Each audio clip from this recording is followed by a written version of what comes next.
మన్నం వీరుడు అల్లూరి సీతారామరాజు గారి జిల్లాకి వచ్చినందుకు నాకు చాలా ఆనందంగా ఉంది. ఒక మహాత్ముడు నడిచిన నేల ఇది. గిరిజన ప్రజలకి అండగా ఉన్న ఒక మహానుభావుడి పేరు పెట్టిన నేల ఇది. ఆయన తిరుగాడిన నేల, ఆయన పోరాడిన నేల. ఆ నేలకి ఈ రోజున డోలీ రహిత గ్రామాలుగా ఉండాలి, డోలీ రహిత గ్రామాలుగా ఉండాలి మన రాష్ట్రంలో, ముఖ్యంగా మన ఏజెన్సీ ప్రాంతాల్లో ముఖ్యమంత్రి గారు సంకల్పించారు. 2017లో కూడా పోరాట యాత్రప్పుడు నేను తిరుగుతా పాడేరు, అరకు ప్రాంతంలో, ఆంధ్ర ఒరిస్సా బార్డర్లో ఈ పర్యటన చేస్తా ముఖ్యంగా గిరిజన ప్రజల కష్టాలను అర్థం చేసుకున్నవాడిని. ఆ రోజున గిరిజనుల ప్రజలకి నేను ఒకటే మాట ఇచ్చాను. అందరూ వచ్చి మా ఊర్లోకి రా, మా తాండాలోకి రా అంటే నేను ఒకటే చెప్పాను, నేను వచ్చి ఏం చేయలేను, నాకు అధికారం లేదు. అంటే నీకు అధికారం ఉన్నా లేకపోయినా పర్లేదు, నీ మనసులో పడితే ఏదో ఒక రోజు చేస్తామా కానీ నన్ను ఆ రోజు తీసుకుపోయారు. ఈ రోజున మీ అందరి ఆశీస్సులు,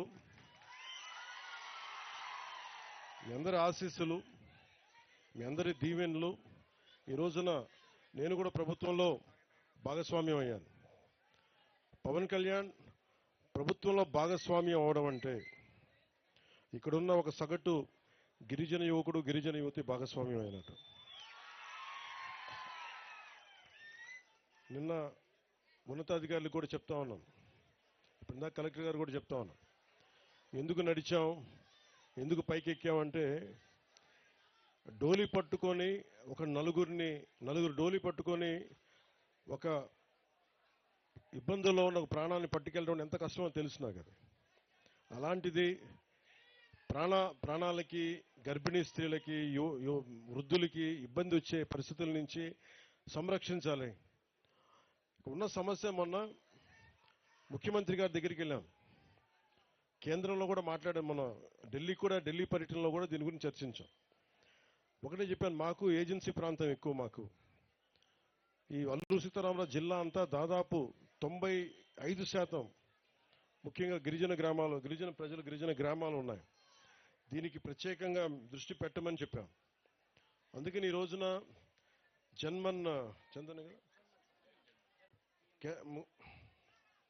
ప్రధానమంత్రి గారి పథకం, ప్రత్యేక కేంద్ర ప్రభుత్వం పథకం పిఎం జన్మన్ అని, ప్రధానమంత్రి జనజాతి ఆదివాసీ న్యాయ మహా అభియాన్ అని. దీని కింద రోడ్లు కానీ, రోడ్లు సౌకర్యాలు కానీ వాటి కిందకు వచ్చే విధానం ఇది, ఈ పాలసీ ఇది. దాంట్లో భాగంగా 100 కంటే ఎక్కువ ఉండాలి ఆ జనాభా. 100 కంటే తక్కువ ఉంటే ఈ పథకం అమల్లోకి రాదు. సో మేము మాట్లాడుకొని ఇక్కడున్న కృష్ణతేజ గారితో కానీ, కలెక్టర్ గారితో కానీ, ఉన్నతాధికారులతో మాట్లాడి ఏం చేయాలి, ఇన్ని సంవత్సరాలైనా 70 సంవత్సరాలైనా ఇంకా డోలీలతోటి ఇబ్బందులు పడుతూ ఉన్నారు ప్రజలు, పైకి రాలేకపోతున్నారు, అవసరమైన అత్యవసర పరిస్థితుల్లో వాళ్ళకి ఇబ్బందులుగా ఉన్నాయని మాట్లాడుకుంటా ఉంటే, ముందుగా పంచాయతీరాజ్ శాఖ తీసుకున్నందుకు నేను మీకు ఏదైనా చేయగలుగుతున్నాను ఈ రోజున అంటే, ఈ రోజున దాదాపు 105 కోట్ల రూపాయల 33 లక్షల రూపాయల రోడ్లను ఈ రోజున మనకి శంకుస్థాపన చేశాం.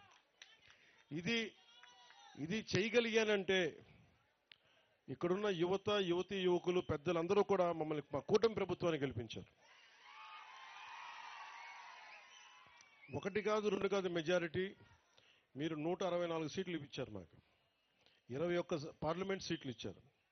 ముఖ్యంగా ఏజెన్సీ ప్రాంతంలో మనకి పార్లమెంట్ సీట్లు రాకపోయినా కానీ, ఇందాక జర్నలిస్ట్ సోదరులు అడుగుతా ఉన్నారు, మీరు ఇక్కడ గెలవలేదు కదా, మీ కూటమి ప్రభుత్వం ఈ నియోజకవర్గంలో లేదు, ఈ పార్లమెంట్ నియోజకవర్గం మీ కింద లేదు అన్నప్పటికీ నేను ఒకటే చెప్పాను, ప్రజలు మాకు ఓట్లు వేసినా వేగిపోయినా మేము మీకోసం పనిచేస్తాం. అది ఎప్పుడు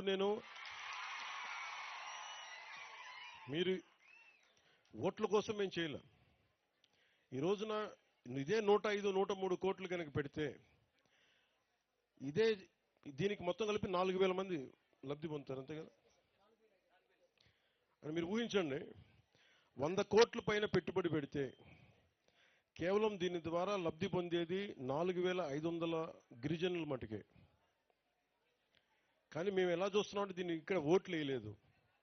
అయినా కానీ వీటన్నిటిని అధిగమించి ఎందుకు వచ్చామంటే, ఇదే 100 కోట్లు ముఖ్యమంత్రి గారు తన నియోజకవర్గంలో పెట్టుకోవచ్చు, నేను కాకినాడలో పెట్టుకోవచ్చు, లేదంటే ఇంకో ప్రాంతాలకు పెట్టుకోవచ్చు. కానీ మీరు ఓట్లు వేసినా వేయకపోయినా ఎందుకు వచ్చాము ఇక్కడికంటే, మీ కష్టాల్లో మేము పాలు పంచుకుంటున్నాం, భాగస్వామ్యం తీసుకుంటున్నాం. మీ కష్టాల్లో, మీ కన్నీళ్లలో మేము ఉన్నామని చెప్పడానికి. ఇదే 105 కోట్లు పెడితే, చాలా మంది బ్రిడ్జి పెడితే ఒక హైవే కూడా ఒక ప్యాచ్ అయిపోద్ది, కీలకమైన బ్రిడ్జ్లు అయిపోతాయి. కానీ వాటన్నిటిని దాటి ఎందుకు పెట్టామంటే, మీ కష్టాల్లో మేము ఉన్నాం. మీరు ఓట్లు గత ప్రభుత్వంలో ఆ పార్టీకి వేసినా కానీ మేము మనసు పెట్టి ఇక్కడికి వచ్చాం. మేము మీకు నిలబడతాం, ఆసరాగా ఉంటామని తెలియజేయడానికి ఇన్ని ప్రాజెక్టులు, ఈ రోజున ఇన్ని రోడ్ ప్రాజెక్టులు మీకోసం పెట్టాం.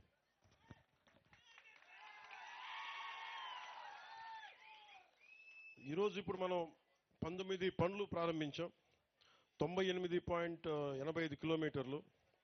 దీంట్లో 105 కోట్ల 33 లక్షలు మనం జాతీయ ఉపాధి హామీ పథకం, దాంట్లో జాతీయ ఉపాధి హామీ పథకం నుంచి 72 కోట్ల 20 లక్షలు, 33 కోట్ల 13 లక్షలేమో పంచాయతీరాజ్ మనకి ఇంజనీరింగ్ శాఖ నుంచి. వీటికి లబ్ధి పొందేది 72 గ్రామాలు, జనాభా 4,369 మంది. సరిగ్గా చెప్పాలంటే అనంతగిరి మండలం పినకోట గ్రామ పంచాయతీ గుమ్మంతి గ్రామం నుండి రాచకిల్లం గ్రామం మీదుగా రెడ్డిపాలెం గ్రామానికి పంచాయతీరాజ్ నిధులతోటి 5.5 కిలోమీటర్ల మేరకు 5.86 కోట్ల అంచనాతోటి తారు రోడ్డు నిర్మాణానికి పంచాయతీరాజ్ ఇంజనీరింగ్ విభాగం ద్వారా పనులు చేయడానికి ఈ రోజున శంకుస్థాపన చేశాం. దీనివల్ల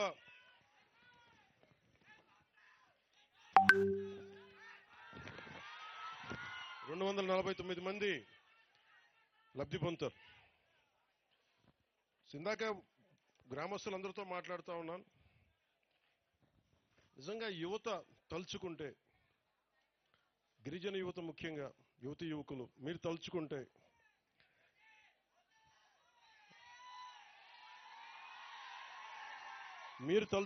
మార్పు వస్తుంది. గత ఎన్నికల్లో 6 నెలల క్రితం యువత ఒక బలంగా ఒక మాట అనుకున్నారు, మార్పు రావాలి అని. మీరు మార్పు వచ్చింది, మీకు రోడ్లు పడ్డాయి.